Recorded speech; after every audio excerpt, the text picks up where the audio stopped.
Okay, it's 9:01, so we might start. Do a quick sound check first. Can you hear me okay? Hello, Mike. Oh, that's better. Now I can hear you. Right, now I can hear you. Okay, anyway, welcome everyone. So we've got 7 people, or 6 and me. That's good. A quick roadmap. So there's where we are. We're halfway through the term, or a bit over halfway. Okay. And this week's all on exception handling and file I/O. So exception handling and file I/O.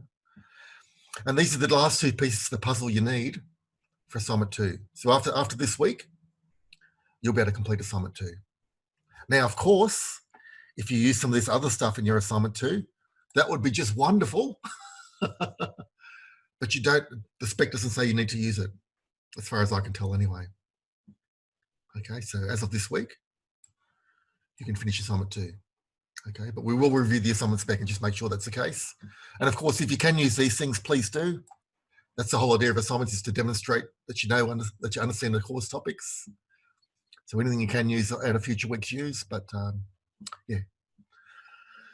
Okay, back in week 5, 2 weeks ago, before the midterm break, we did it was GUI and event handling. We had week 4 and week 5 with the same material, and we finished just about everything in week 4, a little bit to go in week 5. And week 5's class was virtually 95% devoted to assignment 1 topics. Okay, so we built a little GUI, went over various things, and to help you get up to speed with assignment 1, anyone that wasn't there. And as well as that, there was the 2-hour boot camps. There's 2 2-hour boot camps during the break, which Farzad did. And so hopefully you put your midterm break to good use and you're right up to date with everything. And your assignment 1 is virtually finished. That's the ideal place where you should be now, is assignment 1's virtually finished, and you maybe got a few things to tidy up and check. And if you're in that place or better, you're doing very well. If you haven't started assignment 1 yet, or you've maybe written a few lines of code and you're wondering where to go, then you've got a lot of work to do. A lot of work to do to catch up. So this week's all on exception handling and file I/O. And the file I/O slides, as far as I can tell, are a direct copy of the previous programming courses slides. Okay, there's actually 2 sets of slides. We're not going to have time to go through both the file I/O slides in this week. So I'm going to try and devote about an hour to exception handling. Although I'd love to have the whole 2 hours to do exception handling, because then I could show you some of the stuff that would really make your assignment 2 so much easier. And then we'll do about half on file I/O, so about an hour on file I/O. Had some strange questions during the midterm break. When did we cover this? When did we do that? I can't find when we did this. These aren't questions university students should be asking. I was very surprised to get these questions. I haven't had questions like that for a long time. So what I've recommended you do is keep a summary of snippets of useful code. Okay, and I recommend you do that for all your courses. Keep a summary of useful information, snippets of information in a text file. I do that for everything everything I work on. I keep a text file with summaries. It just means you can find stuff so much quicker. And also with your, if you're using an Adobe Acrobat on a uni PC or any machine with a licensed version, and there's probably online tools and other tools to do it as well, but you can merge all the lecture slides, tutorial questions, any readings you had to do, any extra material, any extra examples. You merge everything into one single PDF, which makes it super easy to search and find stuff. Okay, so no need to ask, where's this? When did we do that? I can't find when we did this. They're silly questions, and you should be doing those 2 things anyway, and not need to ask them. Okay, so enough of that. Let's now do a quick review of some stuff we did in week. Okay, so exception handling. Let's just start with exception handling, and I'll just load up a little example, and we'll start with a little example.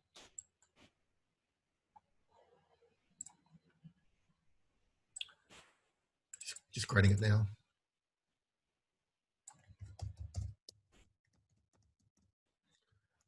Handling.java. You'll see it in a sec, don't worry. Exception.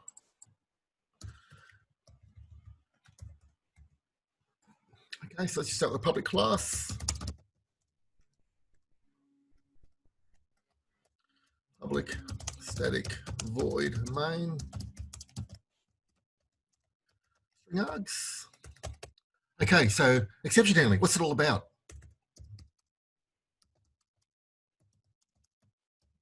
There I'm dividing by 0. Okay, and computers don't like dividing by 0 because that's infinity, and they can't store infinity all that well. So if we run that code here, we'd end up with a arithmetic exception error. Okay, so if you look in the error window, don't just close the window. This stuff in here is pure gold. Any exceptions that are thrown are pure gold. And we know we're getting an arithmetic exception error. So if we highlight that and go enter, we can then put that in a try catch, arithmetic exception error, and then give it a name. Okay, so let's run the same code with the try catch rendered. No error. Okay, no error at all. So our program's handling errors gracefully. In this case, it's hiding the errors, which is probably pretty bad. So if you want to still print the stack trace to the screen, you can go error.print stack trace. And that will print that whole stack trace to the screen. It's only short in this case. Okay, so this is what we had originally. Or else if you want to just get the system.out.print line error.toString.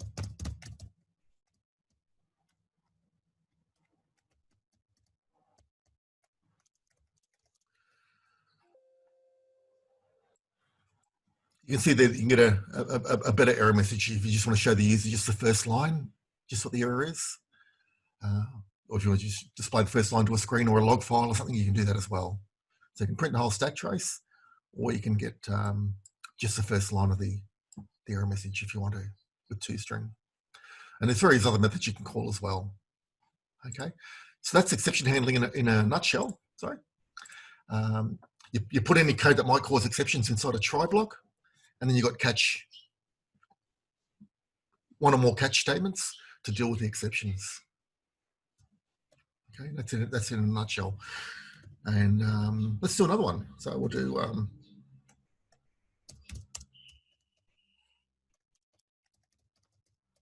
parse int. So we'll convert a string to an integer, and we'll convert the string 1, 2, 3, ABC, which we know Java doesn't like because it's not numeric. Okay, we're trying to convert non-numeric characters to a string. Let's run that and see what we get. And we get all this stuff here. So number format exception. So that's the exception we need. So we'll highlight that, hit enter. Now we can put this one in the try catch. Try catch. Number format exception, error. And again, we'll turn off the stack trace for now. And we'll just print the error message. So it's a nice error message going out to screen, or a short error message.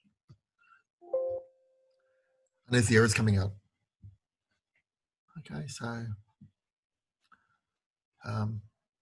of course we could generate a much better error message than that. We should be saying something like you cannot divide by 0. That'd be a much better error message. But I'm just showing you what you can do. Okay. And things like dates. So I showed you some examples in week 5 of parsing a date. Okay, so if you need to convert a string to a date object, you can do that as well with this little bit of code.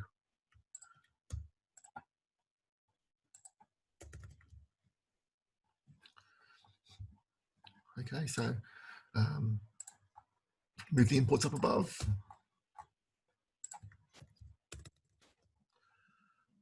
Okay, so we're creating a date. We're creating a simple date format object called that formatter, and that should probably be a constant at the top. So that would, I could stop make it a constant because it's uppercase. That's all right. Just an example. And that's the format we're going to convert our date from. We're going to assume it's got that format. So our parse date we're going to set to null, and then parse date equals 20170817. Get some user input or get some data from somewhere, and try and convert it to a date object using that formatter that we created. Okay, now if the date's not in this format, we'll end up with issues. But as long as the date is in that format, it'll convert fine. And then, of course, if we try and convert Fred, that won't convert fine.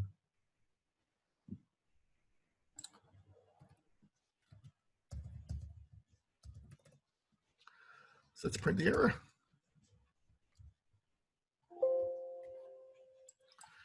So that's the divide by 0, 1 from above still, and the number format exception. But that's converting it fine. There's no error message being printed here.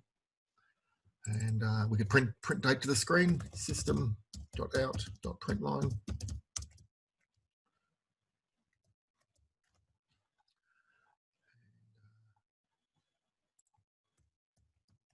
I'll comment out these ones for now so they're not interrupting us. Print line. And there's the date coming out to the screen. So that's the 17th of January. 17th of January. Okay. 2017. Okay, so let's have a look at our date format. There's something going wrong there.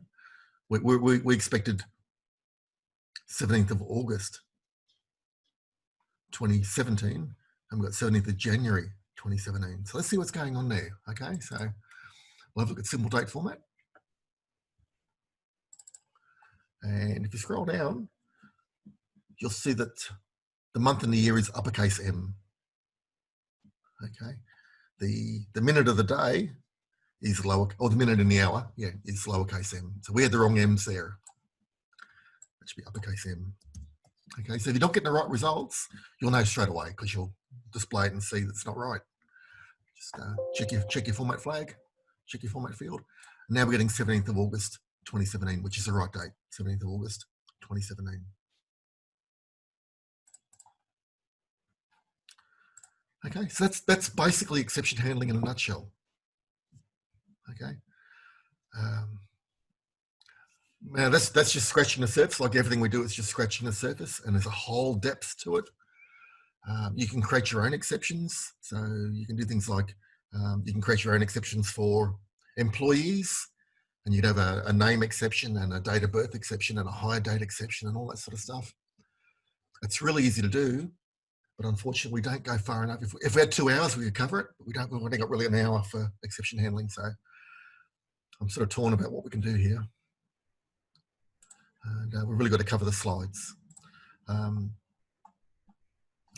extra things as well you can do. So if you had if this code in here could raise different types of exceptions, you could have catch at first exception, catch number format exception, and that would be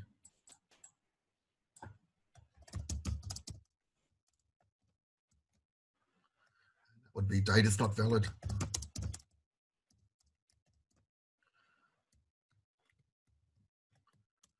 And so on.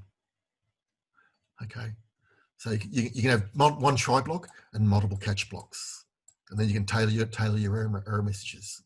Okay, and that would be a useful technique for what we're doing with assignment 2, or assignment 1. Assignment 1, if you want to do exception handling, if you wanted to apply that, but you don't have to for assignment 1. Like I said in the week 5 lecture, you can do what we did in a prior course for exception for validation of inputs. You didn't have to use exception handling, but if you did, this is one way you could do it. You'd have all your code getting passed in here, or else you'd have multiple try blocks. Try, catch.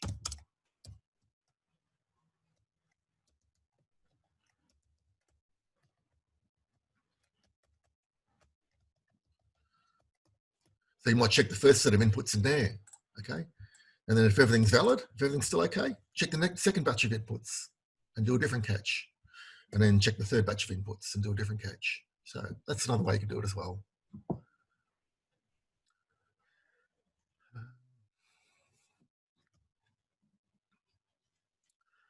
Any questions so far on anything? So the print line you've got right at the end there where you're printing out the past date, so that's relying on there being a value in past date. That's right. Yeah. So should it be really somewhere in the try block, or some other handling should happen? Okay. So are you saying I should declare it in the try block? No, that statement, that print line. Oh, okay. Yeah, yeah. Well, If maybe. there is an error. Yep. Yeah. It probably should be. Let's do it. If we do this one, what will it come out as? Okay. So this will trigger the pass exception, and so what will pass state come out as? This is going to be interesting to see. It should still be null. Okay, but let's just confirm that. I've got some stuff down here. Comment that out. That was for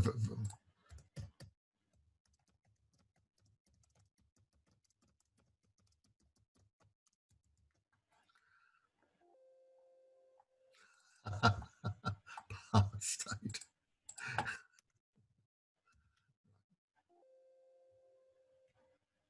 So you see it's still coming out as null.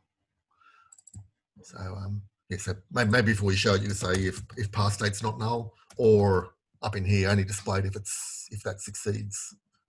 Okay. And of course, the way these try catches work is if you've got a bunch of statements in here, if any of those trigger an exception, Java will come down and run the corresponding catch block. Okay, so if you've got something up here that causes a number format exception, it'll run this code, and no other statements in here will run. Okay, so it's like a jump.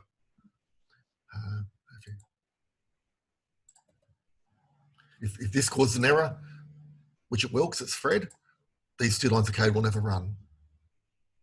Okay, so we'll see error date's not valid on the screen, and then execution will continue after the final catch. Okay, so it'll jump down and end the try block. Okay, so the very first exception found triggers an exception, and then the first catch that can handle it deals with it. Okay.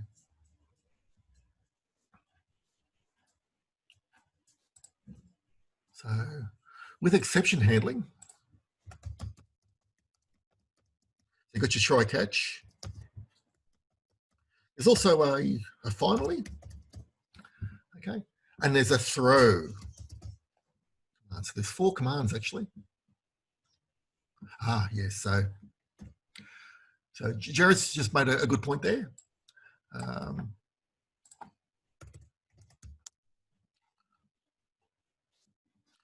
So you can just put exception in the catch and catch all exceptions, right? You can do that, but then you lose the flavor of what's gone wrong. Okay, but you certainly can do that. So imagine here, instead of these lines here, we had. So I'll move that across into lecture.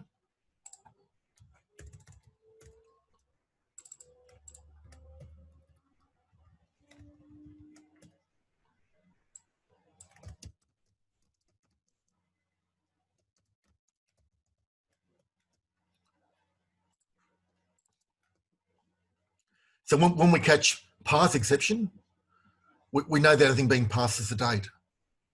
So it's got to be the date's not valid. When we're doing one of these conversions from integer or double, if that failed, we know that's going to raise a number format exception. So we know this is going to be a reasonable error message. Maybe we could say the first input's not valid and let's put these into separate try catches. Okay, but we can generate sort of finely tuned error messages a bit more. If we just catch exception, we don't know what's failed. It's something went wrong. But then catching exception might be fine if you do this. So instead of doing everything in one try,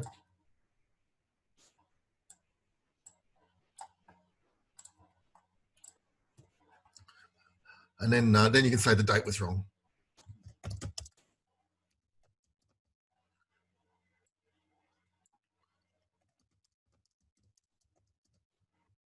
Something, so you can generate meaningful things again. So if you do catch exception, you've got to make it so your try block just contains a minimal amount of code, so you can keep track of what exception's being raised. So you'll have multiple try catch. So you can still do it. That's fine.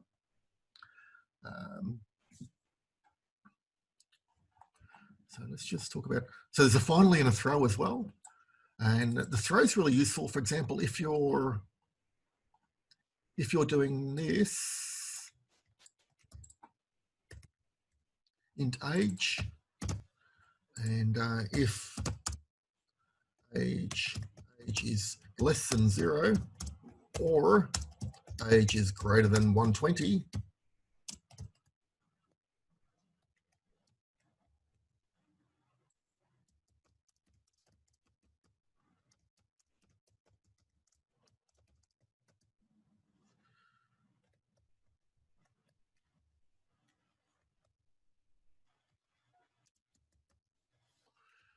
okay, so we've got a try block there, and if the age is less than 0 or it's greater than 120, then we're going to generate the same error message. Okay, so with the same code in two places, and that's where throw comes in. And you might do other things as well. You might be looping back and asking the user to try again. You might be incrementing an error count. You might be doing all sorts of things, color coding stuff. You don't want to put the same code here and here. Okay, that's just redundancy. So what you can do instead of that is just say throw new whatever the exception is, and I'll make it a number format exception again just to show you it works with that as well. It's a number format exception. Throw new number format exception. Okay, so here we're manually throwing an exception. Okay, so this is going to make this code, this catch command, catch condition fire, and we'll see that code being generated, or that code being run. Okay, so that's a much better way to do it with throw rather than whatever code's in here duplicate up there. That's not a good way to go. Okay, so that's try catch throw, and then we've got finally, and finally is a special command that you put on the end of all your catches, and that code in there generally has to run. So let's say you're finally.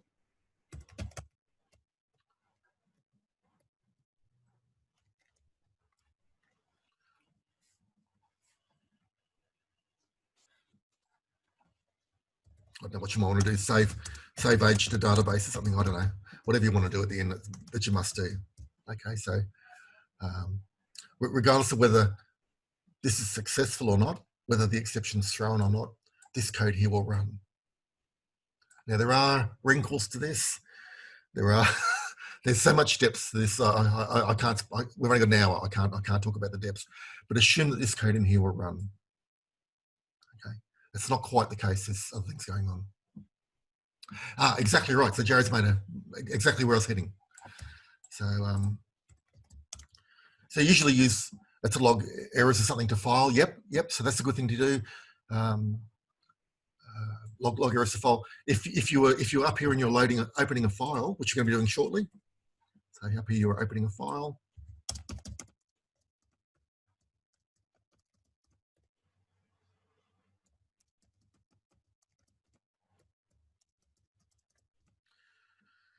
And if there's any error, if there's any error in any of those commands, then you'll come down here and maybe you'll try and save the file to the database, or save the file, and or close the file. So you'll try and make it so the data's safe. Yeah. So error messages. This is something that not many people talk about. So where should you display them? And the worst thing you can do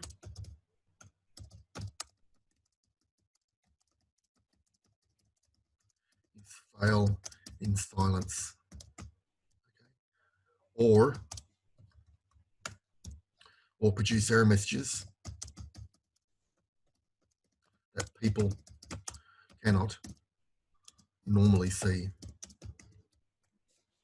Okay, so if you're running a Java GUI app where the console window is not there, and you're producing print line statements out to the screen that you're producing error messages, those error messages might be beautiful, but the user can't see them because they're going out to the console screen, which when you run a Java console app, a Java GUI app, the console screen's not displayed by default. Okay, so when you run a jar file, it's the jar file and the GUI and nothing else. The console screen's not displayed. So if any of these buttons here generated error messages and I was printing the message to the console screen, the user's not going to see it. They'll never know they'll never know there's an error. Okay, so failing in silence is bad. Just doing a catch with nothing to say what the error was is bad, and also producing error messages that people cannot normally see. Failing in silence might be okay if the error is irrelevant or trivial, or you could handle it. Okay.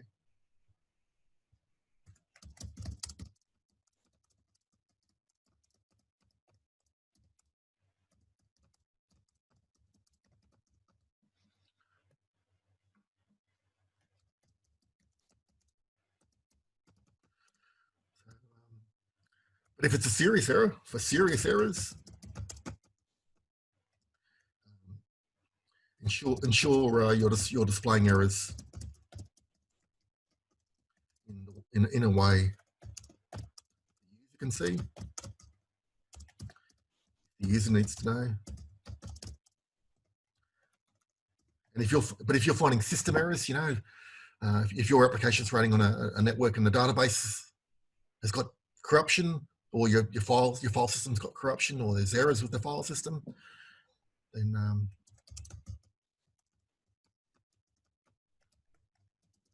you might want to write to an error log and email the sysadmin and display an error to the user and who knows what. Okay, so if there's a really serious error going on, you might want to generate an error message in a lot of ways. Okay, ring all the bells you can. Ring those bells and make sure people take notice. Okay, if you've developed an application and it's run out of disk space or can't connect to a database, or something's going on, and your application is not raising issues and raising warnings and alerting people, then your application's failing. Okay, failing in a bad way. So, all these things we don't do in this course. Emailing, sending emails is beyond the scope of this course, but it's certainly easy to do in Java.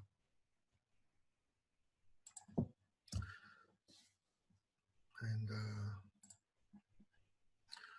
wherever else you might be able to display errors, but for serious errors, you need to make sure you're squawking loud. Your application is squawking loud. Scream and scream and scream.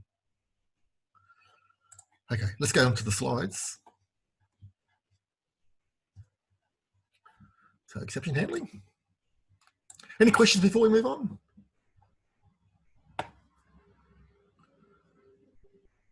So we've pretty well covered everything the slides are going to, thanks Wayne, pretty well covered everything that the slides are going to teach us now, but I'll go through things anyway.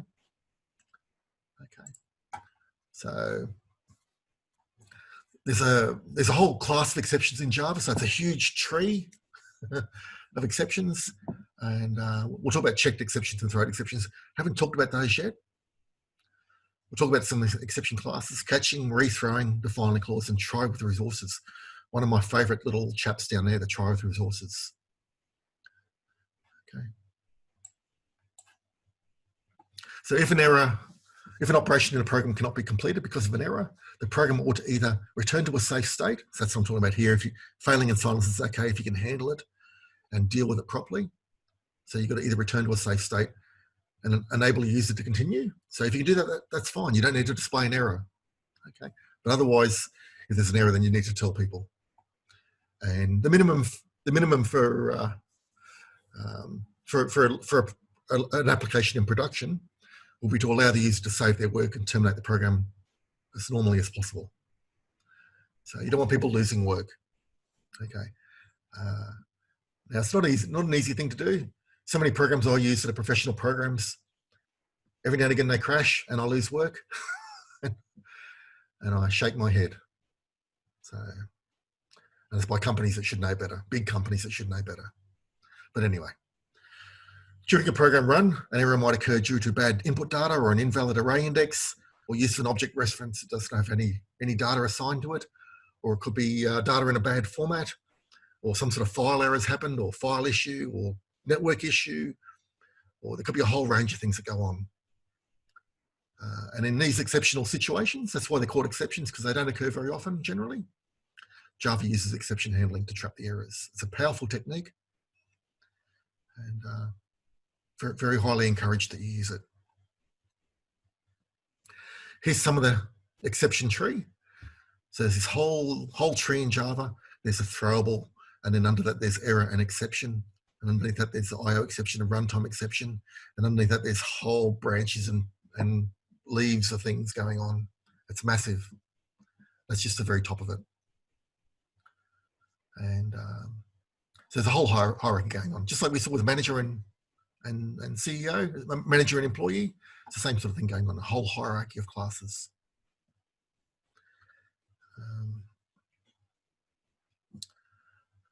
So there's no need to throw objects of this type or objects of throwable.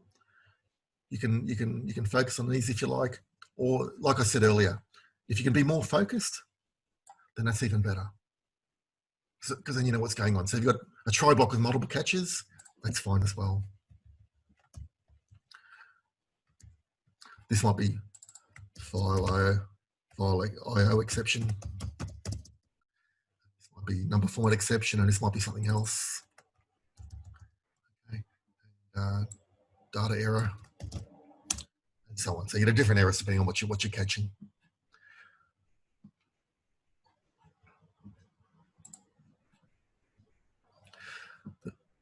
Subclasses of runtime. So you saw that runtime over here, runtime exception. Subclasses of runtime deal with problems such as a bad cast, an out of bounds array access or index, a null pointer access, and so on. So that's where the runtime exceptions come in. So things that happen at runtime generally happen over here. And IO exceptions are for things like getting user input, processing files, all that sort of stuff. Unchecked exceptions refer to any exception that is derived from error or runtime exceptions. So there's unchecked exceptions. And that's errors beyond the programmer control. Okay, so if you've got an error that's over this, side of the hierarchy, that's generally an internal error in Java and not something we need to worry about. It's usually a bug in Java. And they're very, very rare, very, very rare. Okay, so you'll be focusing mainly over on these two branches or their children. Okay. So runtime exceptions, the programmer should not have allowed this in the first place. Okay, so when you get a runtime exception, that's where things like number format exception lives. It's in that branch. Okay, because you should have checked that the data was okay, or that people aren't trying to divide by 0. Okay, so that's what I mean by the programmer should have checked.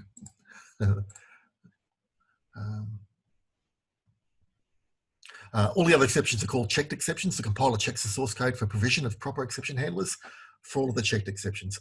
We'll talk about this more as a little bit later on in the lecture. A method may contain a code that attempts to read from a file, and the code should check if the file exists, the file's not empty, the data coming in is valid, all that sort of stuff.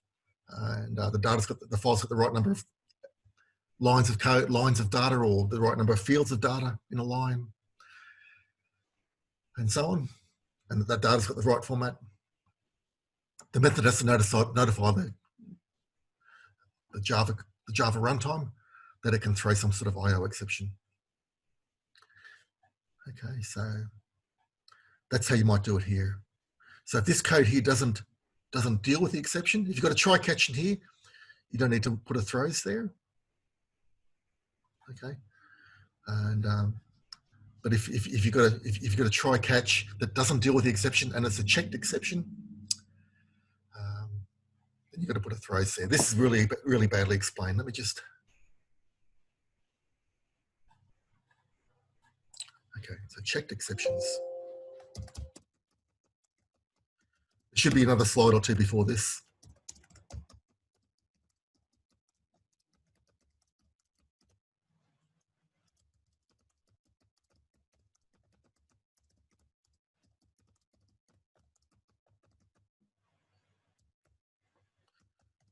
Who can give me an example of some unchecked exceptions?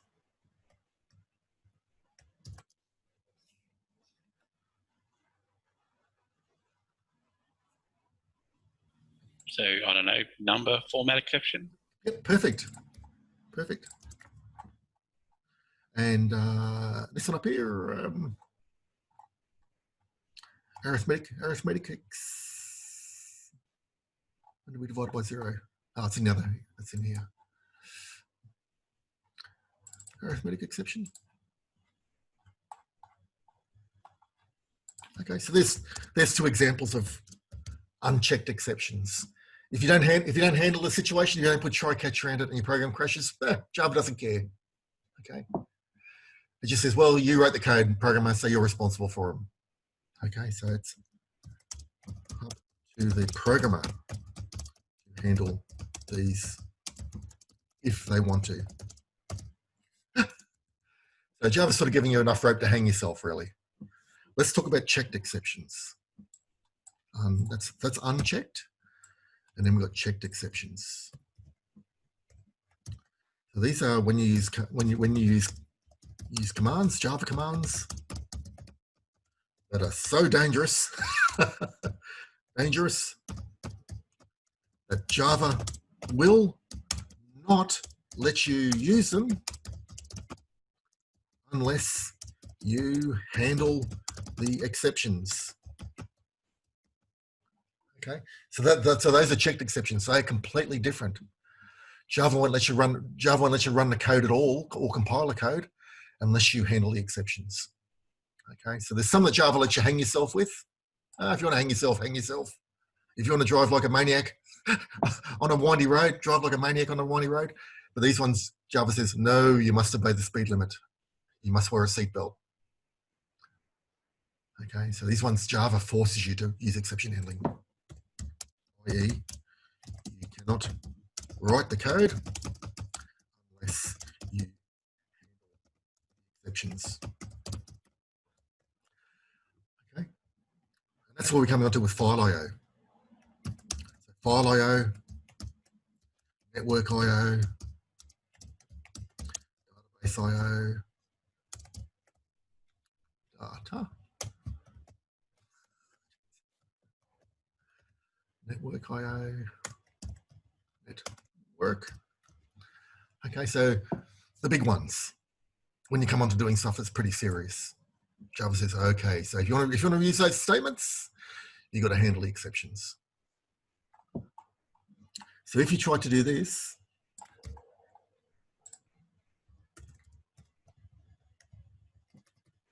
if you try to write that code like that,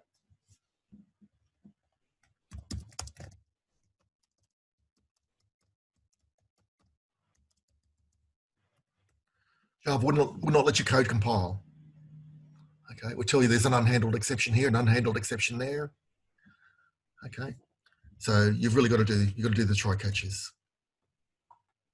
Let's grab that again.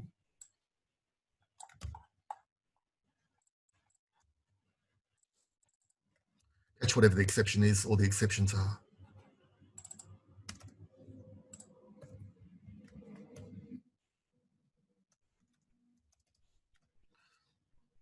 Okay, so this is okay.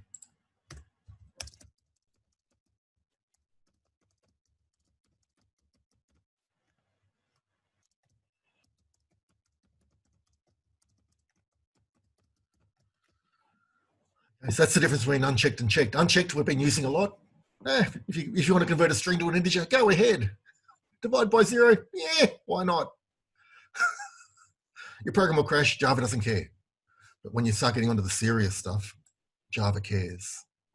And it says you've got to wear a seatbelt and obey the speed limit. Okay, so that's checked and unchecked. I would like a couple of slides on that in the lecture material, but anyway. So instead of doing the try catch, so this is all done in a method, this is also okay.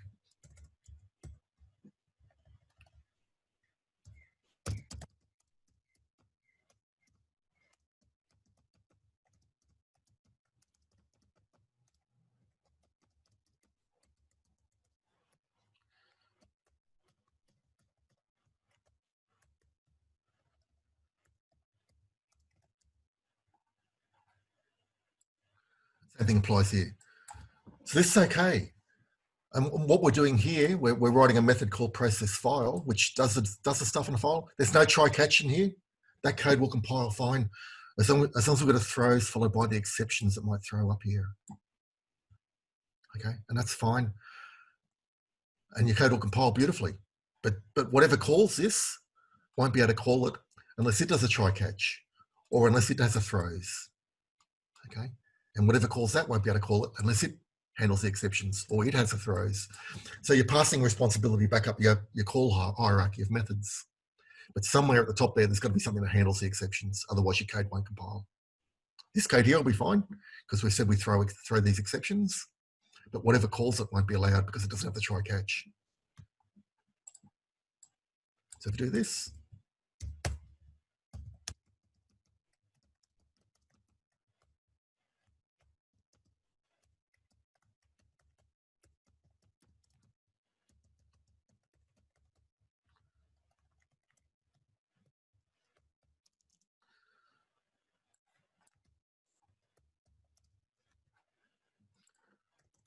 okay, so this will be fine as long as we did the catch for the exceptions that were thrown by that method. That code then would compile. Okay, so you can see there's various ways to handle things in Java. Do you want your methods to be self-contained and deal with the exceptions, or do you want to let whatever called the method handle the exceptions? Okay. And it's not fully black and white. There's shades of grey as well. We'll talk about that in a second. There's shades of grey coming up. Okay, so this is why we've got these throws here. Okay, so this method doesn't have try catches in it to handle those. So we're telling whatever calls me must deal with those exceptions. Okay, so you can just do a comma separated list if you want to. Unchecked exceptions in the method header has to be avoided. So this is an unchecked exception. These are checked exceptions. You can't write the code unless you handle the exception, or at least say you throw the exception and something's going to handle it. And this is a unchecked exception. Java doesn't force you to check this exception. It's in the branch of the tree that if you want to drive like a maniac without a seatbelt, you can go ahead. Okay, and so that's an unchecked exception. So you don't need to. The good practice is you don't put those in the throws clause in the method header because there's so many of them. There's so many possible unchecked exceptions that you can put in there. Okay, we'll just pollute things. So just put the unchecked exceptions up here in the throws clause. So that would be bad practice.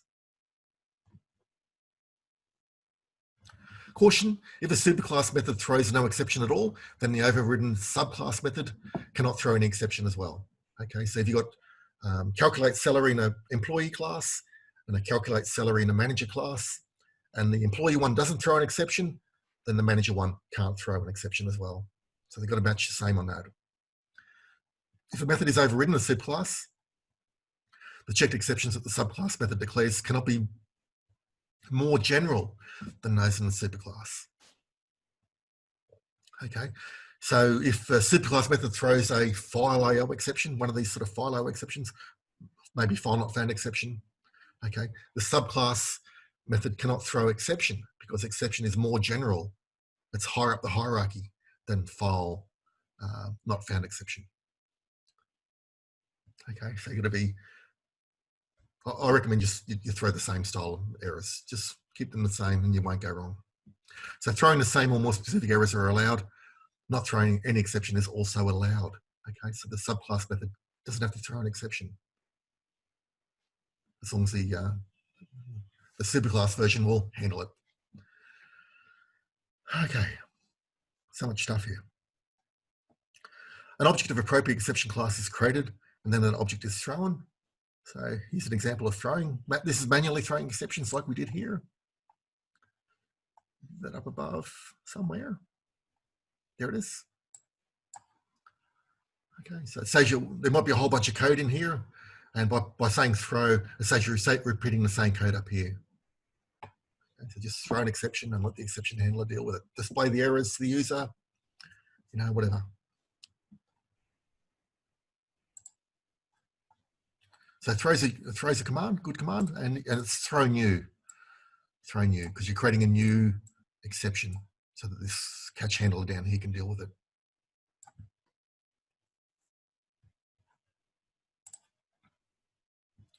Programs can create their own, and this is something I wish we had more time for. Programs can create their own exception classes. So you can create a class that extends exception or one of its child classes, and then you can provide constructors and methods for dealing with your own exceptions. And it's generally very easy. Okay, so file format exception extends IO exception, public file format exception followed by a string, and then you just say super message. They're generally very short. Okay, so if you were validating user input or customer data, you could have a customer name exception, and it would just be a short little class like this.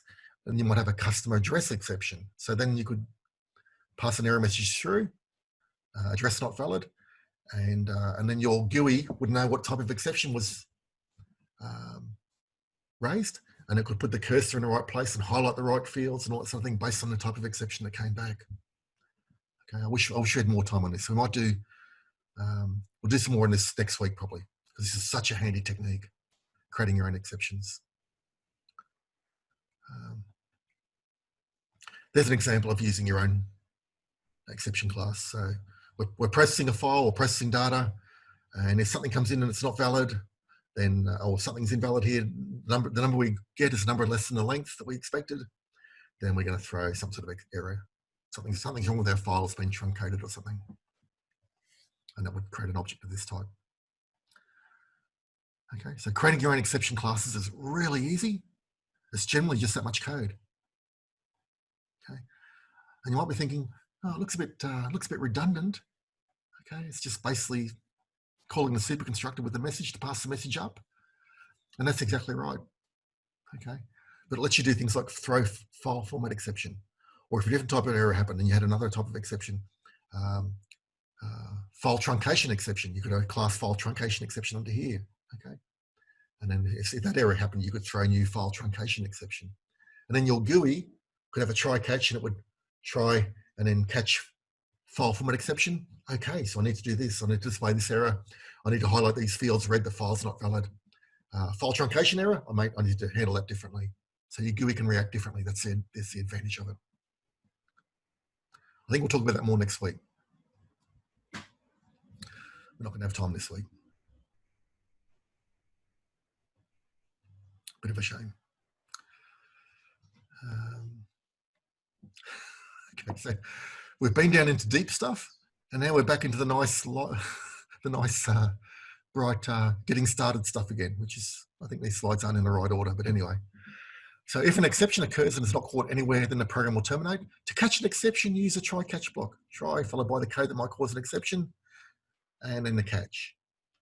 And you can have multiple try catches. So you can have try catch to do all different parts of code. Or you can have try with a whole bunch of code here, and you can have catch this type of exception, catch that type of exception, catch another type of exception. So you can have one try with multiple catches. There's so many ways to do stuff. Okay, but that's the general form.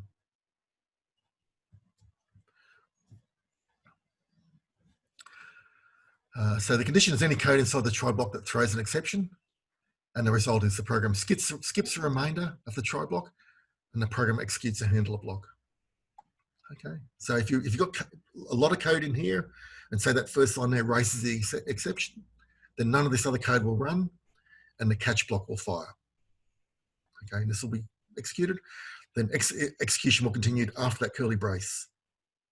Okay, so it does not return back in there and run the unfinished code. It never returns.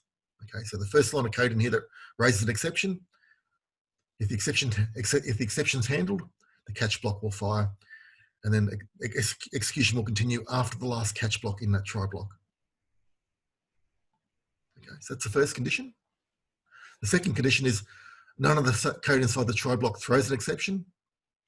So if none of this code here raises any exceptions, then this is skipped. Any catch blocks are skipped, and execution continues after the last catch block. Okay, so none of the catches fire. And the third situation is the code in the method throws an exception that's not been specified in the catch block. Okay, and then the method exits immediately. So if you've got code in here that's not caught, that raises an exception that's not caught, then the method executes. The method ends immediately. And if something up the hierarchy can handle the exception, fine. If nothing up the hierarchy can handle the exception, then your program crashes. Okay.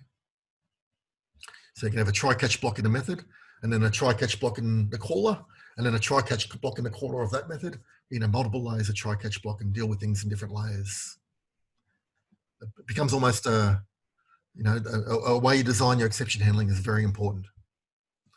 It's not just, throw a few try-catches in and we're done. You've got to think about things a bit as well.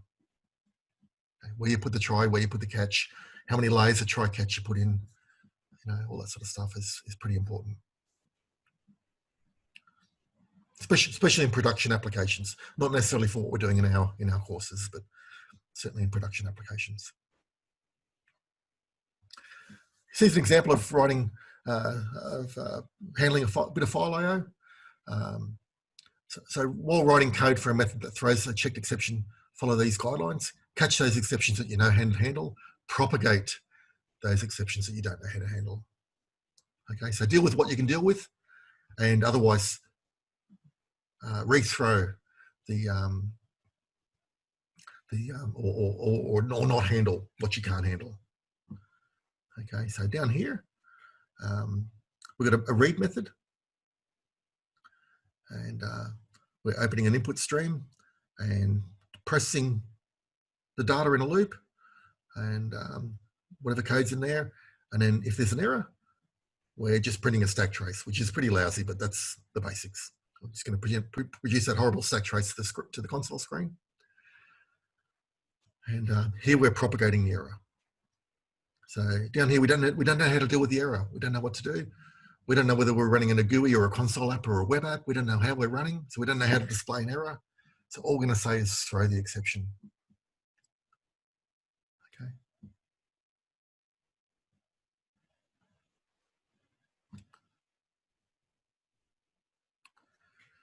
Okay, so we don't know how to handle the error, and that's the sort of thing you might do with your data classes.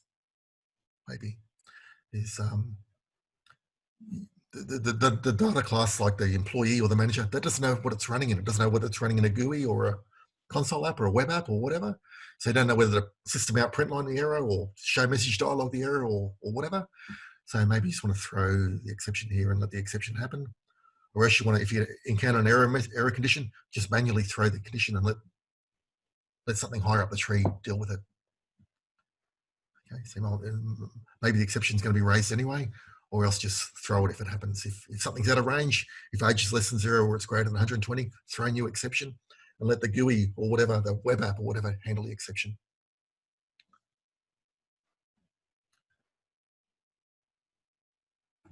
Catching multiple exceptions, we've already sort of talked about this.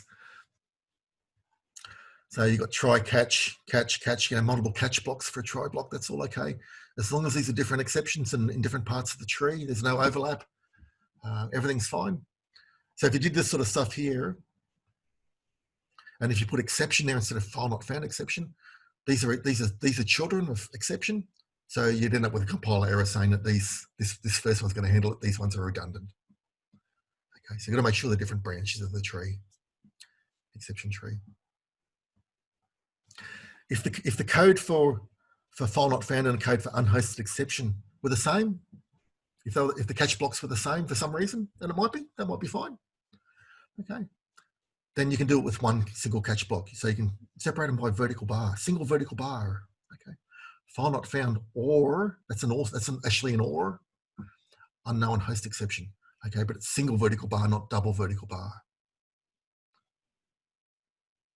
Okay, so you can just have one catch to handle both those types of exceptions.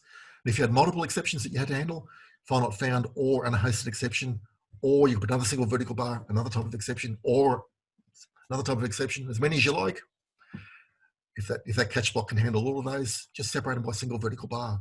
Just shortens your code a bit. Makes it longer that way, but shortens it this way.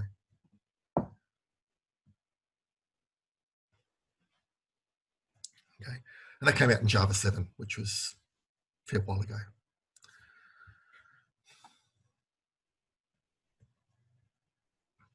You can rethrow and chain exceptions. So if you're doing stuff like accessing databases, maybe you can handle part of the exception here. So there might be error messages and writing to log files and trying again and all sorts of things going on in here. But at the end of the day, you might not be able to catch it all. So then you might then throw a new sort of error. Throwable SC equals new servlet exception, database error. Pretty vague error, but anyway. sc.init cause E, and then throw E. So we're doing some pretty powerful stuff here.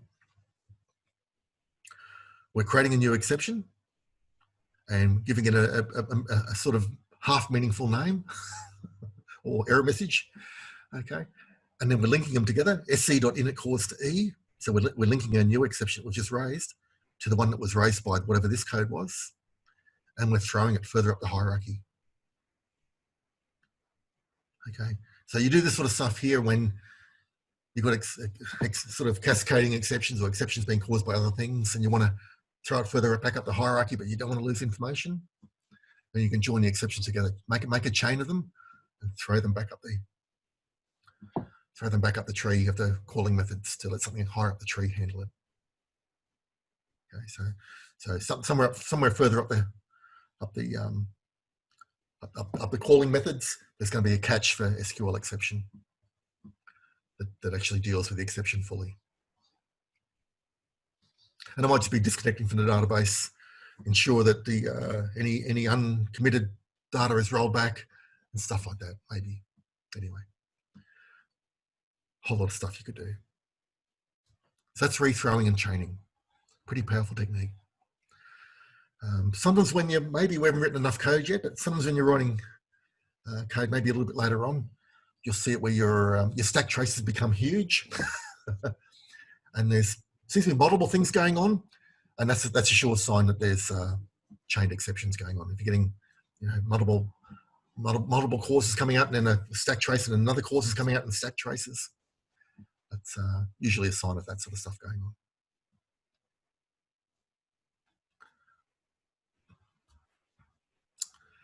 Okay, so the activity is then to add some more checking to some tutorial exercises and handle things properly, or as reasonably properly as we can. Unfortunately, we've got file I/O to do, so we don't have enough time in this lecture class to do the activity. So that's something you have to do on your own and follow up in the tute and see how you go.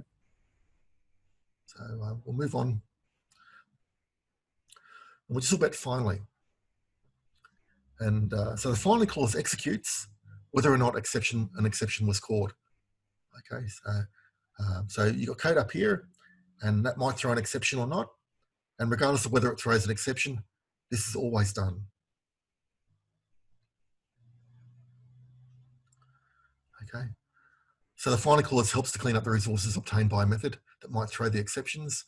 The finally clause is always executed in the following code. So regardless of whether an exception is raised or not, the finally is also always executed.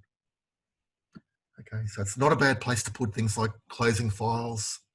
If you're playing MIDI files or media, you can do your closing for your media stuff here, and closing streams and tidying up. Putting all your tidying up code in the finally is a good way to go, because then you can be pretty sure it's going to happen regardless of whether an exception is thrown or not.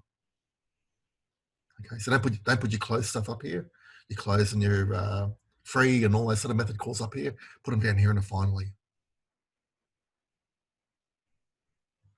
So let's look at some examples. If that code throws no exceptions, so if that code in here throws no exceptions, the finally is going to run. Okay, so we'll see 1, 2, 5, and 6 on the screen. The code at those locations will run. Nothing in there will run because there's no exceptions thrown. If the code throws an exception and it's caught in the catch clause, okay, and it's an IO exception, so if that code throws an exception and it's handled here, then the code locations 1, 3, 4, 5, and 6 will run. Any code at location 2 won't run.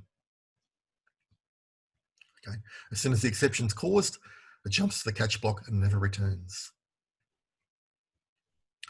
The final condition is the nastiest one. If the code throws an exception and it's not caught, so this code here throws an exception and you're not dealing with it in any catch clauses that are here, you might have multiple catch clauses, then the program executes through points 1 and 5. Okay, so 1 and 5. So the final clause should still run. Okay, even though there's none of the catches here deal with that exception, the final clause should still run. So whatever code in here is in here cleaning up, should still do its cleanup.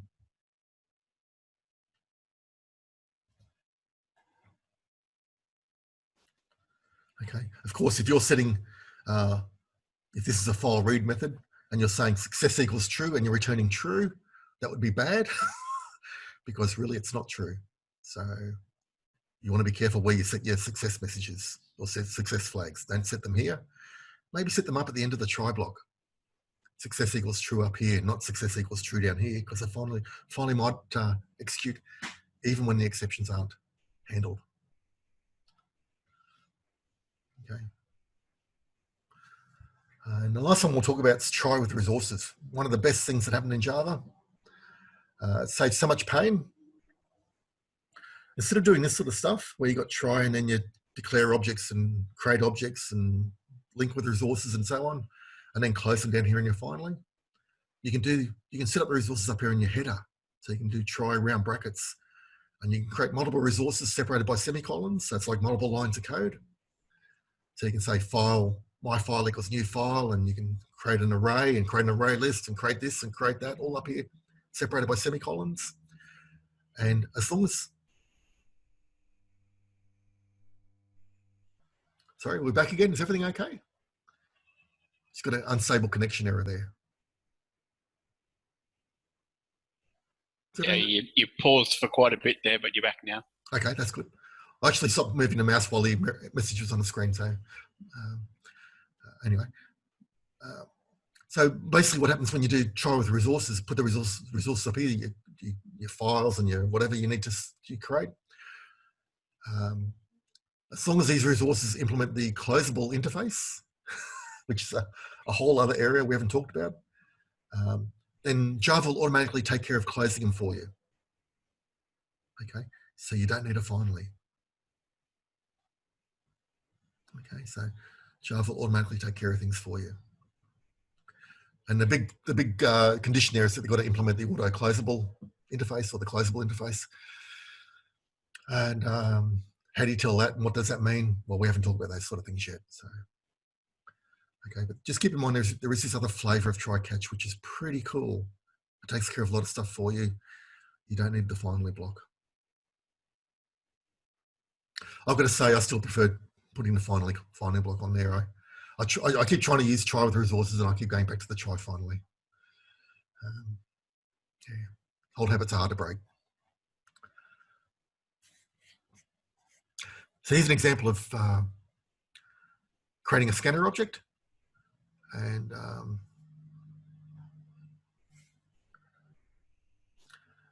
so we're using scanner to read a file, which is great. We did that in the prior course. Scanner in equals new scanner file, new file input string followed by a file name, and we're reading in as UTF-8, and there's a couple of round brackets and the things missing there. While in dot has next, so while there's more data in the file or more data coming in from the scanner object, we can print it out to the screen and get the next word of data from the file. Next gives us the next word of data up until the next space. So in this example here, in close is automatically called when the block exits, and there is no exception. Here we're reading a file, or creating a file for reading with scanner input, and the semicolon, and we've got the print writer there, and there's still a missing round bracket. It's like fingernails on a chalkboard, missing round brackets. And here we're reading from one file and writing to another. So, well, actually, no, we're not. We're not even using out. Oh, okay. Righto. Yep. Righto. Yep. Fair enough. And so here, whatever code's needed to close those resources is automatically done for us. We don't need to worry about putting it in a finally block. So in.close and out.close and whatever else might be required is automatically done for us. So it is pretty cool. The good thing about doing one good thing about doing try with resources is that Java knows how to clean up. When you do a finally, the programmer has to know.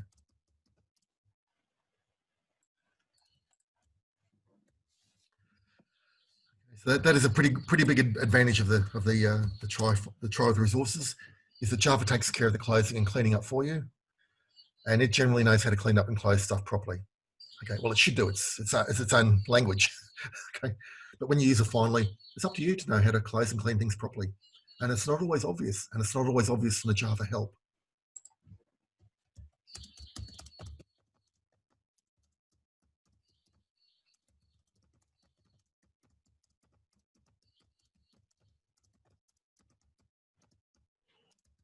I won't say often, I'll say sometimes. I won't be too hard on it.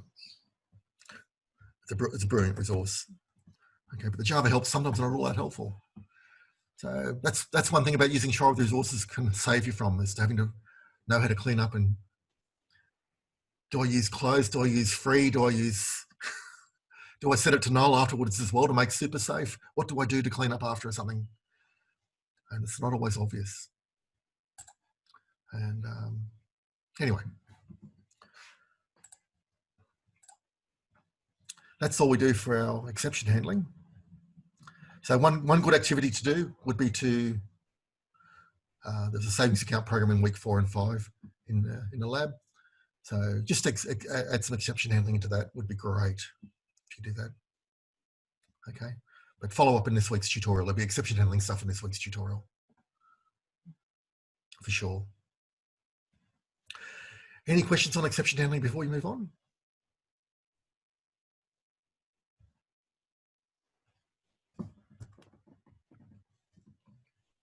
Okay, thanks, Wayne.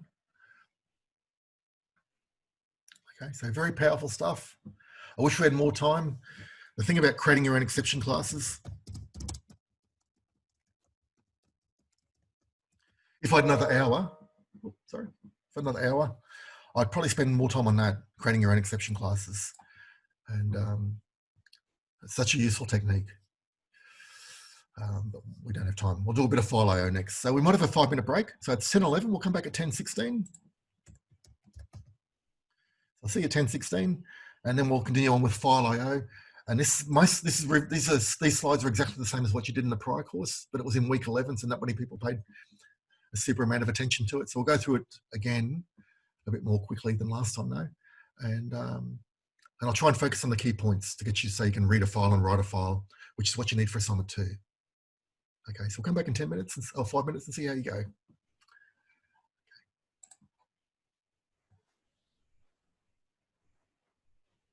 Okay, back again. Is everyone back with me? Everything okay?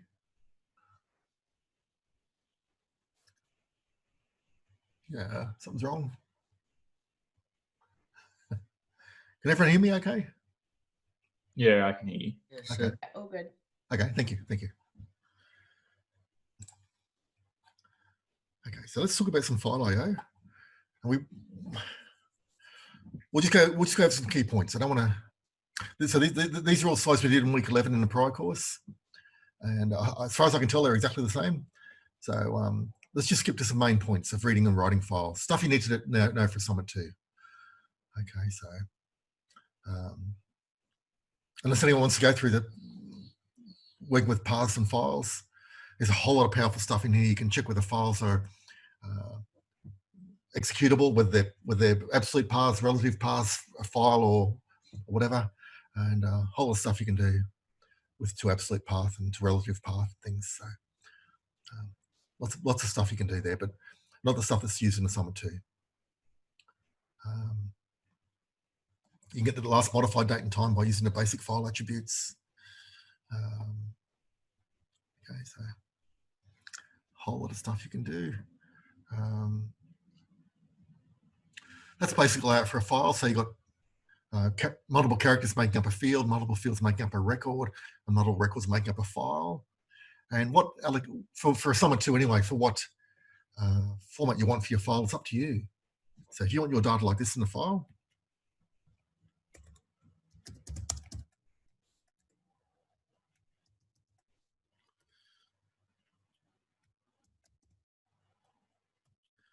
so the first field was name, and then there was owner ID, name, and then license number or something, and then other things, date of birth and address. If you want your data in your file to be separated by tabs, that's fine. And then the way you would read it in then is tab separated data. Okay, so whatever format you write it out as, you read it back in as that. And so there might be multiple owners.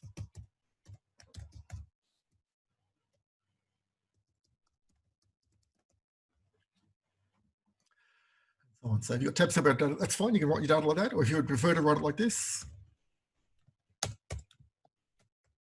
we got one field per line. That's fine as well. Okay, so it's up to you to work out whatever the best format for you is for your whatever you're most comfortable with. And usually when people are, because we didn't do very much file IO in the prior course, let's be honest. We did it in the last week, and that means nobody really did much of it at all. So most people usually start writing out one field per line because it's nice and easy to get in. So with scanner, file in equals new scanner, new file reader, my.dat, round bracket, semicolon, while, and then you got to say, well, we'll get onto the slides anyway. So there's many ways you can read a file, and basically what you do is then you'll use that scanner object there to read the file. You'll use has next to check if there's more data, and then you'll read it in, and it'll be up to you to keep track of whether you're reading in an ID or a name or an address or whatever. You'll have to keep track of what field you're reading in, because you'll know what it is. You'll know what it is because you wrote the data out the file. Okay, so if you write it out in ID, name, address order, you read it back in that same order. Okay, so, and we're talking about sequential files here. So there's an example, multiple records. And so for the Brown record, there could be an ID, a name, first name, last name, an hourly rate, and then each field's made up of characters, like that for Brown. So the way you work with files is you open a file, and if you're reading a file, you open a file for input. You do your reading until you've read the data you need to read in, and then you close it again.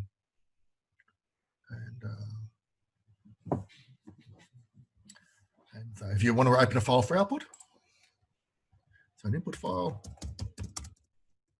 open file for input, read file, close file. If you open a file for output,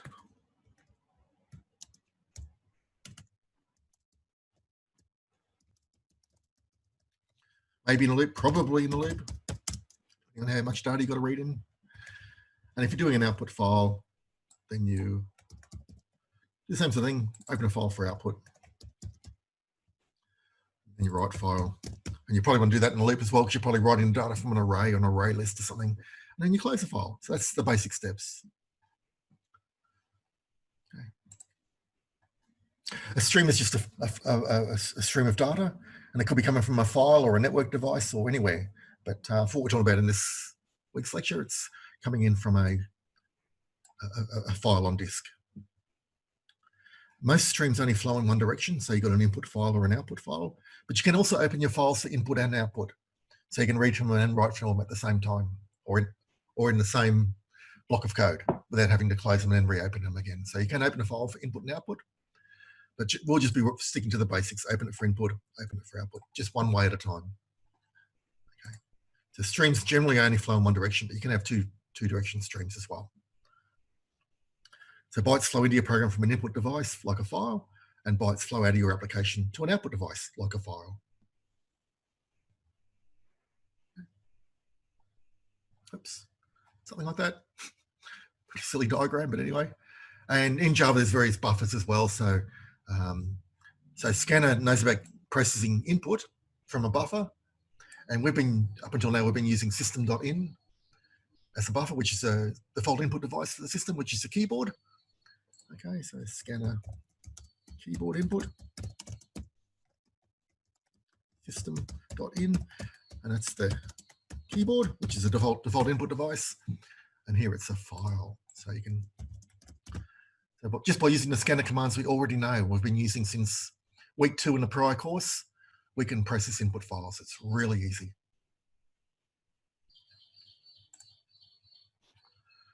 Okay, and so there's a file reader there, and that's like a buffer, and then we're reading things in. You can also put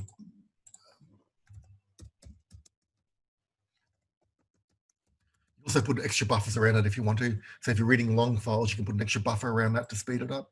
A whole lot of stuff you can do. So there's code in there you've got to put. Handle that. Anyway. And at the end, when you're closing the file, you need to make sure you've written everything out to file and close it. So you've got to flush any buffers out to file and then close the file. So flushing. And then in Java, depending on the file write method you're using, there is a flush command to flush data out to file. So it depends on what you're doing though. So the main class, we'll talk about our input stream, output stream, and reader. And yeah, they're the main ones. Whole hierarchy, there's a whole bunch of stuff you can do. So readers got buffered readers under it and all sorts of things. There's buffered output streams, buffered input streams. There's a whole lot of stuff you can do. There's many ways to do it. There's many, many ways to read a file.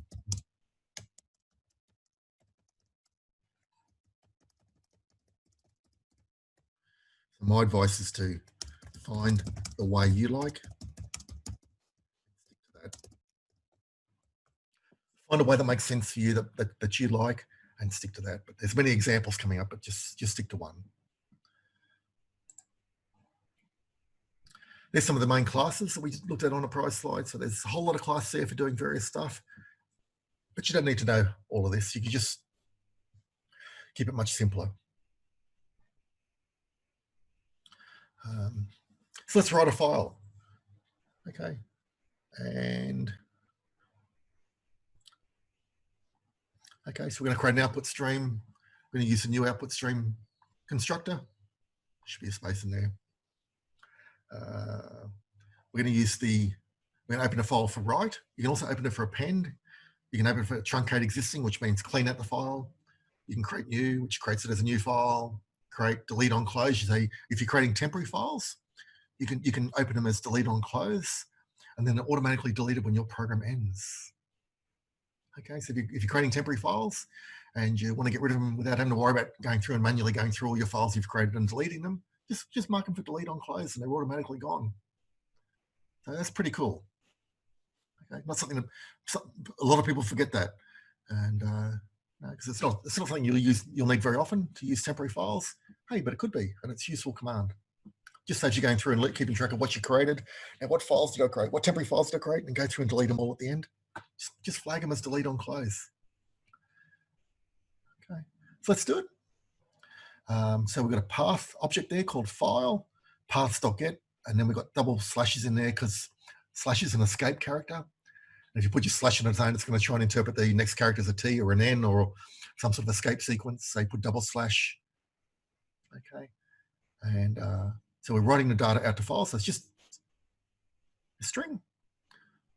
We're getting the bytes from the string, so we're converting that to an array of characters. So it's going to be A in the first location, B in the second, C in the third, and so on. Output stream out equals null, and then we've got the inside the try block, output equals new buffered output stream, files.new output stream, our file object up here, and then create. We're creating a file for output. Okay, output.write data, output.flush, output.close. So we're dealing with buffers here, so we need to flush them and then close them. And then if anything causes an exception there, we're just going to say E, which is going to tell us the name of the error. It's like an E.2 string. Okay, so we'll see file IO error or something like that if it causes an error. So we're just catching exceptions. So we don't even know what sort of exception it might be. But generally with this code, it will be some sort of file IO exception.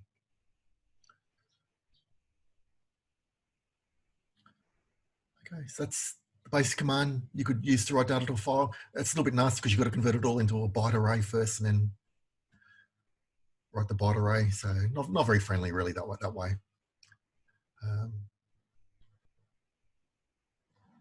You could create a big string of data with all your fields separated by tabs. String out string equals my owner.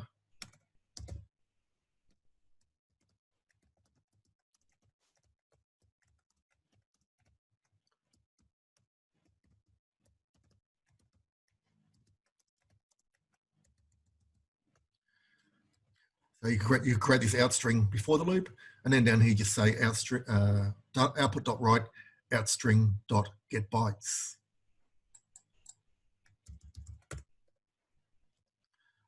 Output.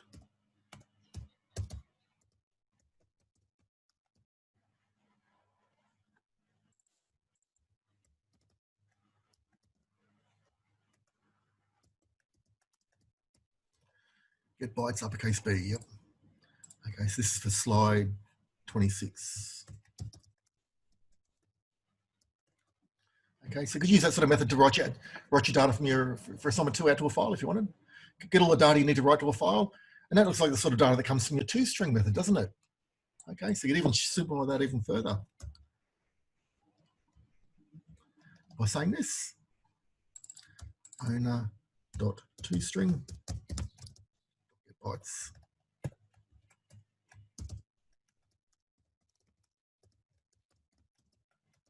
So if you created a toString method in your owner class, and it returns the data separated by tabs or whatever format you want, new lines or whatever format you want, you can just write all the data for that owner out to a file in one foul swoop. Okay, so then here you would be looping through all the owners in your array list. So you'd have a little loop in there for I equals 0, I is less than array list.size, and so on. Okay, just keep writing to a file for that one command.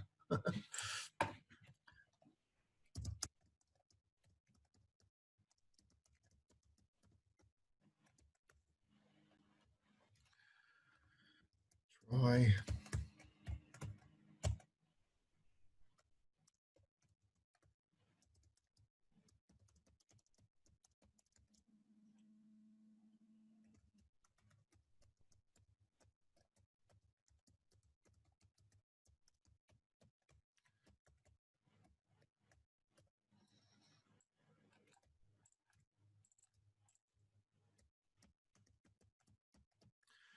So that gets the employee at that location in the array list, and then it's just toString.get bytes. So it could be that simple for writing data to your file, and then you'll do the flush and the close.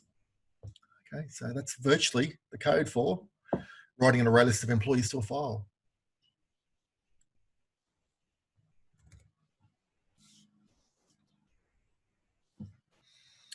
Okay, so it's pretty easy. Reading from a file, we're going to use the input stream, which is a counterpoint to the output stream. Similar sort of code. Create a path object called file. Create the stream, open the stream, and then wrap a buffered reader around it.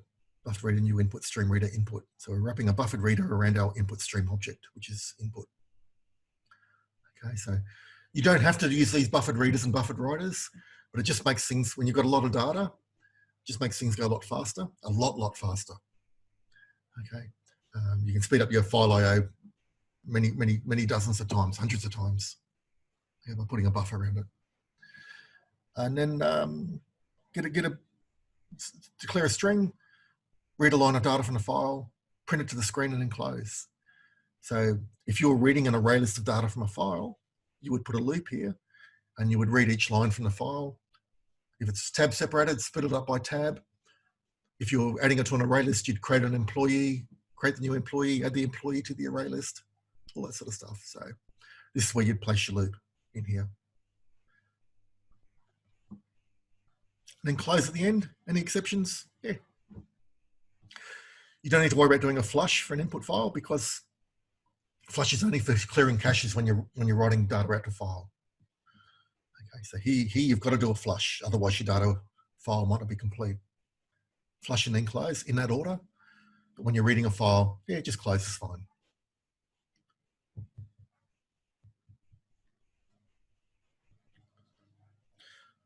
Now, one thing I like doing after I do the close, I also like saying input equals null.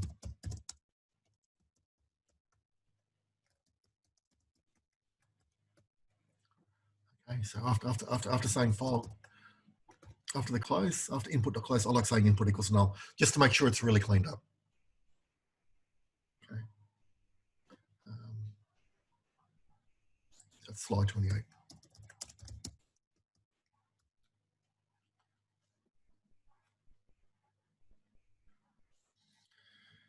It doesn't really affect stuff much here because your method ends here. So if you don't set it to null, it's going to be gone anyway in milliseconds. But if this is the big method and you're doing a lot of processing after the catch maybe or after the loops, you know, just setting it to null just gives you that extra layer of safety where you're not going to try and do anything with it again because it's going to be null. Okay.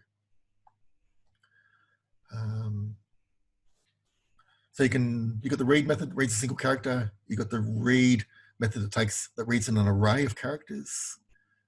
And you can read from a certain location for a certain length. So you can start at location 60,000 and read the next 10 characters if you want to. Read line reads a line, and skip, you can skip through bunches of characters as well. So with these commands here, you can jump through a long file and just read part of it really quickly, as long as you know where you want to read. As long as you know the location where you want to read, you can jump to a certain offset or skip to a certain point. Okay.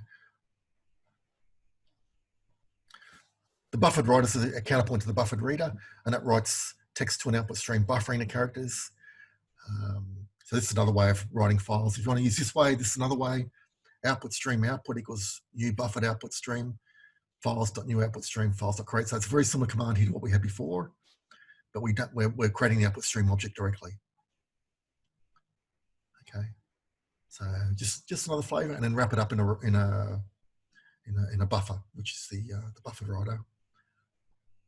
Okay, so like I said, there's many ways to skin a cat. There's many ways to read and write files in Java. I think we'll skip this way. It's very similar to the other way. Still using output streams and stuff. So methods there. Again, you can write strings to a file, and you can also write them at certain locations.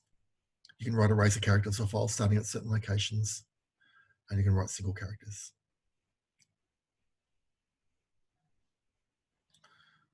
And then flush and close.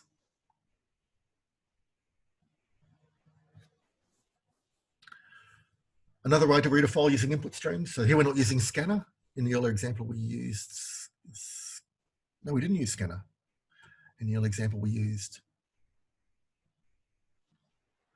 a path subject input stream and wrapped it in buffered reader. So input stream and buffered reader. And here it's still input stream and buffered reader, just a different way of doing it, that's all. Like I said, there's many ways to do it, and these ones here I'm showing you have got subtle differences. Just pick a way you like and do it.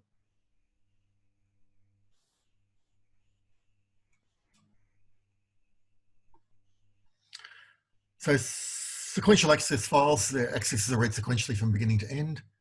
Before we move on, any questions? So just pick a file read and a file write method you like and stick to those. And it's just a matter of adding a loop in there to write all the data out. And however you write it out, you want to read it back in the same format. So if it's tab separated here, you want to make sure you're handling the tabs up here when you do the reading, wherever the reading is. Okay, so and if you're writing data for multiple objects, say if you're writing data for employees and managers all to the one file, which is fine, how are you going to tell them apart when you read them back in? That's something to think about as well. Okay, but I recommend you use one file for someone to one file for owners, one file for owners, no matter what type of owner, and one file for vehicle. That's what I recommend you do. Okay. So how do you tell the different types of vehicle apart so you know which constructors to call? Okay, that's a little piece of the puzzle there for you to think about. Plenty of time. We've got 5 weeks or something until it's due. So we'll talk about that again in the future.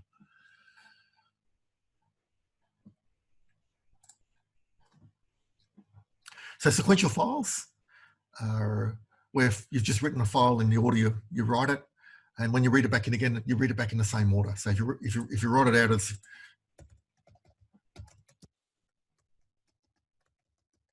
if that's the order you write the data out in, then that's the order you read it back in as well. So it'll be that line, that line, that line, that line. Okay, that's sequential files. They're not the only type of file. There's many other types of files. Some files you can jump to certain locations and start reading from a certain point onwards. And there's also random access files that are built into Java. I don't think we want to cover those this week. Maybe we will just quickly. Maybe we will just quickly. So the idea of random access files, if you know ID ranges from 0 to 999, what you can do is you can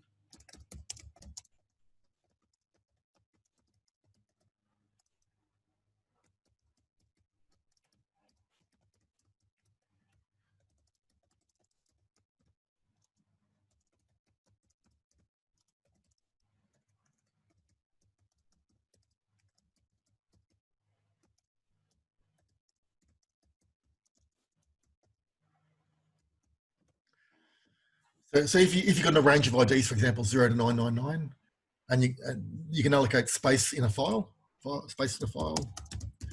1,000 employees. So you can certainly do that if you know the record length, and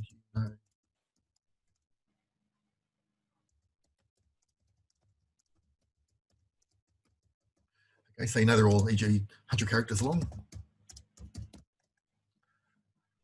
Then you can allocate space in a file for 1,000 employees or whatever it is the data you're talking about. And you can have a large sparse file where most employees might be blank or null. Okay, so if you know employee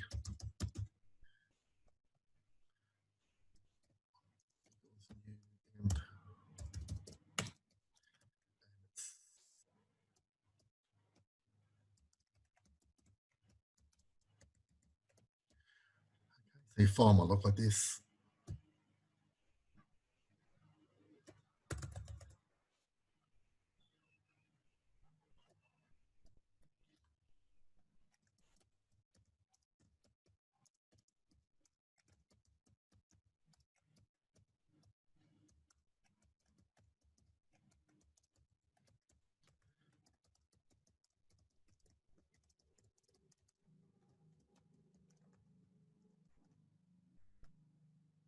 So if you wrote these out to my random access file, your file would look something like this.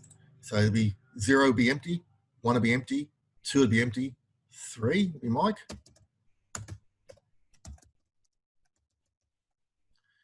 And 4 would be empty, 5 would be empty, 6 would be empty, 7 would be Frankie.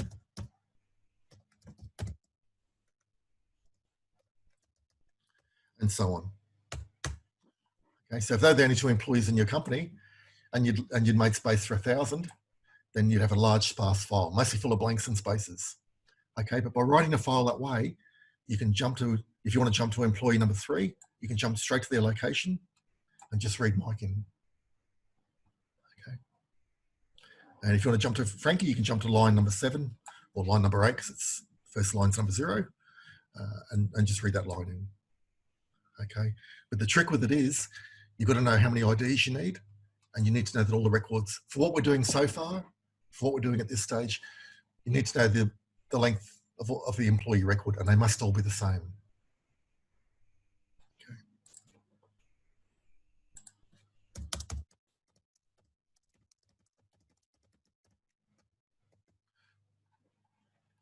So they must all be the same length. Okay. And so doesn't sound all that useful, does it? Imagine you've got a long ID that's 9 characters, you could have a massive sparse file there that's going to waste gigabytes of disk space. The advantage is it's going to be really quick to access. So not something that's used very often, and certainly not this way where you're wasting all these empty spaces. There's much better ways to do it. And yeah, for example, people mainly used random access files when they had to.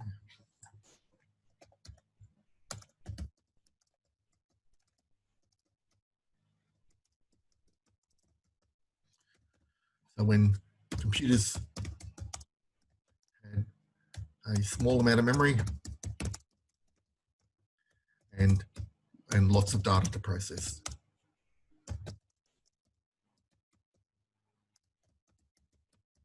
So for example, you're processing transactions for a customer, and you could jump straight to that customer without having to read 50,000 customers into memory, which might not have fitted in the 70s or whatever. So that's when random access files are really used a lot. Okay. So now, today,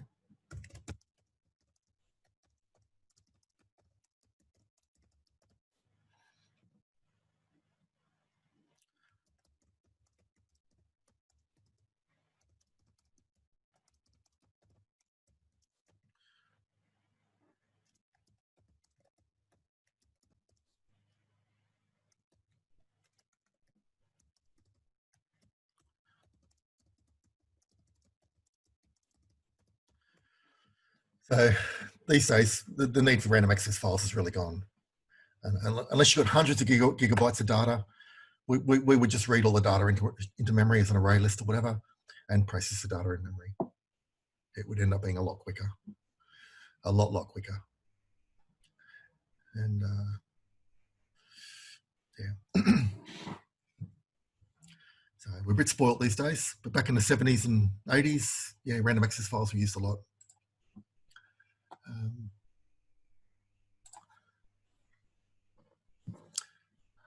Okay, so let's do a bit of random access file stuff.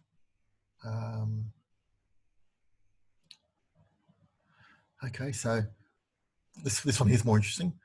So here's our dummy record. So we're going to use this for our record length, and we're adding in the new line character on as well. Okay, so it could just be /n, or if you're running on a Windows machine, a new line character is /n or /character return line feed. Okay, so by putting line separator there like that, you're getting the operating system dependent version of the line separator. Okay, so that's our record length there, with the carriage return line feed or just the line feed, depending on your operating system. Okay, and then you can work at the record size from that s.length. So that gives you your record length, and then you can use that to work out what sort of space you need in your file. Enter name for employee ID, name equals input.next line, pay rate, get the pay rate. So now we're converting all the data to an array of bytes, and we're assuming the ID string plus the name plus the delimiter plus the pay rate plus the line separator are all exactly equal to that space there. We're assuming everybody's got exactly the same length of data. And then we're writing it out to the buffer, okay, which is our random access file. Let's see, new byte channel. We're opening it for reading and writing. So that's file IO. Okay, so you need to, and then set the position at ID times record size, and then you can write that location. So really, for what we're seeing there,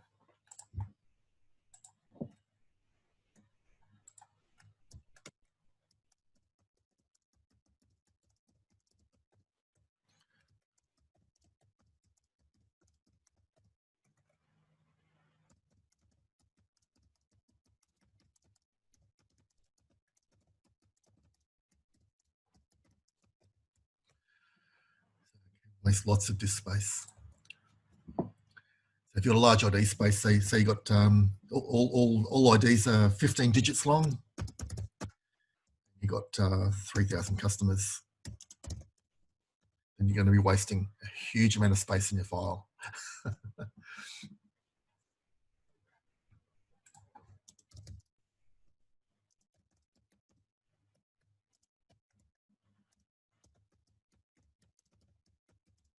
That's what's called a sparse file, not much data, lots of blank space. Okay, that's probably all we'll cover for this week.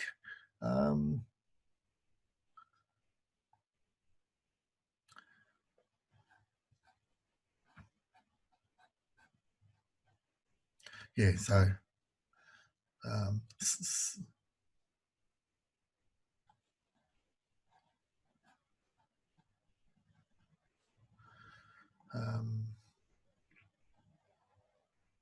so when you read this file sequentially, they're coming back in ID order.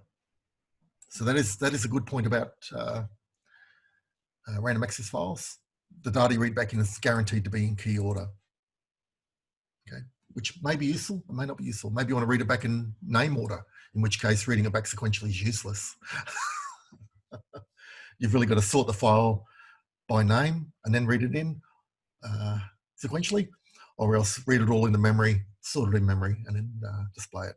So if you want to read the data back in and display it in key order, that might help you with random access files. But yeah, it's much better to read it in sort it in the order you want, which isn't going to be key order. It's generally going to be name order or something. So here we're doing the same sort of thing, but we're retrieving data from the file. So we're opening data for read and write still new byte channel, but our its file channel there is our FC object. So you can set the position in a file based on the ID they enter, integer.parseInt string. So we're getting the ID from the user.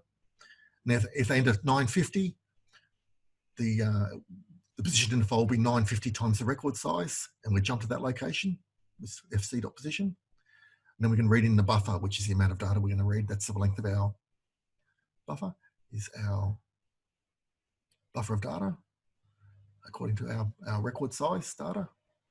Okay, and then we can display whatever to the screen if we want to. So that's reading the data back in. That's writing the data. We're writing it, and here we're reading it back in and allowing the user to ask which customer or whatever they want to see. And we jump into that location based on their record size and the ID. Jump into that location in a buffer, reading that just that amount of data in, just enough for that one customer, and displaying them to the screen or whatever, and then asking the user to keep entering another ID. Okay, so if you want to explore random access files, those two examples are pretty good. Type those in and see how you go, or copy and paste them in and see how you go. So the trick is,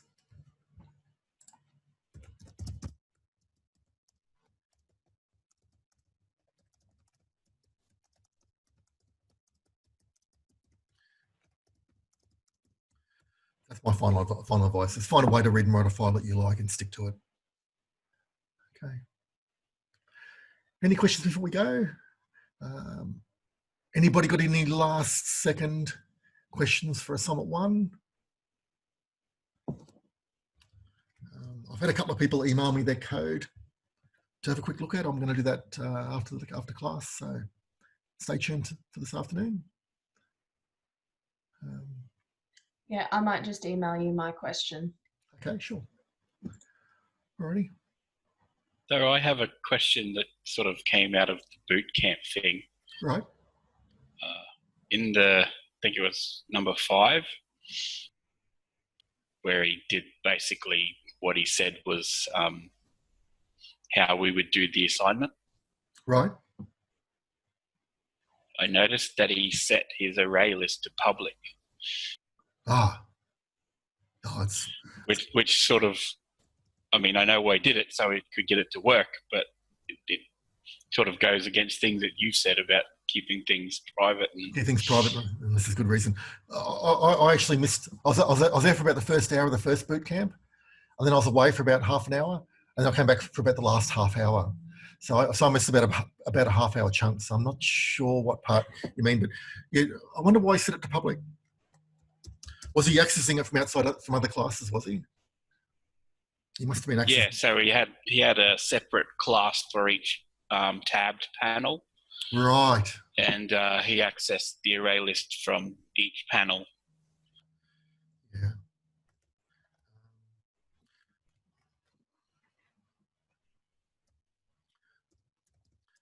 I'd have to really see why. I mean, if he's done it for the assignment and you want to do the same thing, that's fine. But the ideal way is that you keep your data private unless it's very good reason for it to be public. And a much better thing to do would be to keep it private and then provide an accessor method. Yeah, that's basically what I ended up doing.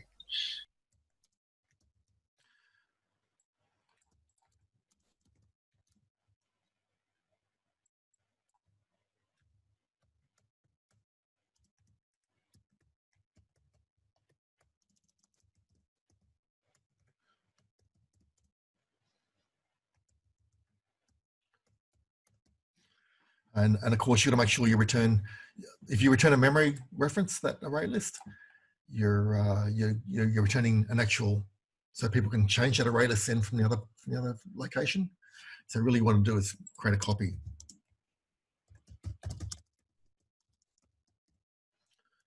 To be safe, but I mean that's going beyond where we've really got to. So yeah, no, if you made it public in the cheat and you need to do it, just make it public.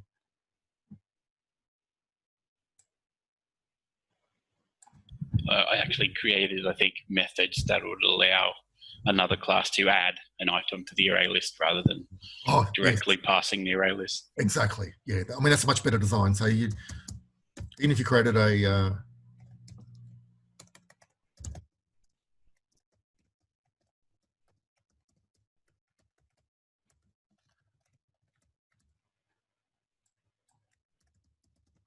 so inside here you'd have the storage for the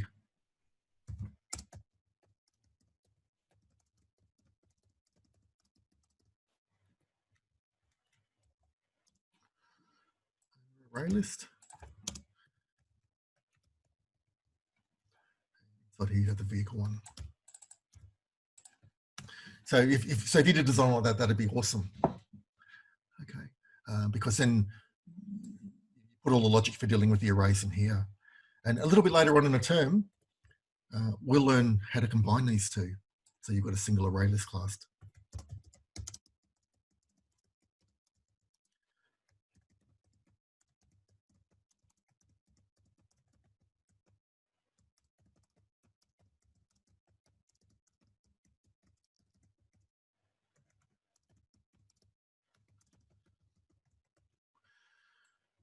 We'll find out how to make an array list of something.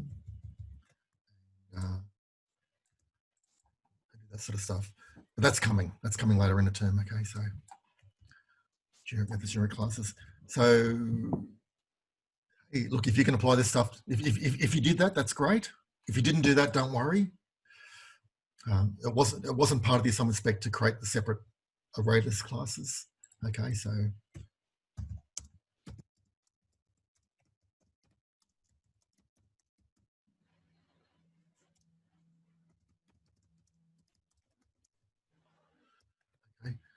but if you didn't do that design for assignment 1, think about it for assignment 2. And also think about trying to make combine these two in together when we cover generic methods and generic classes. That's why we're covering them. Okay, so you can start shrinking all your code down into fewer classes. It's really, really quite wonderful when you start chopping out all classes and just making them generic. Okay, just another question there.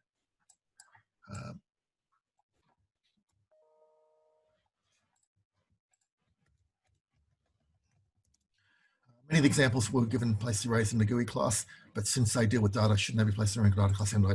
And yes, ideally, but putting the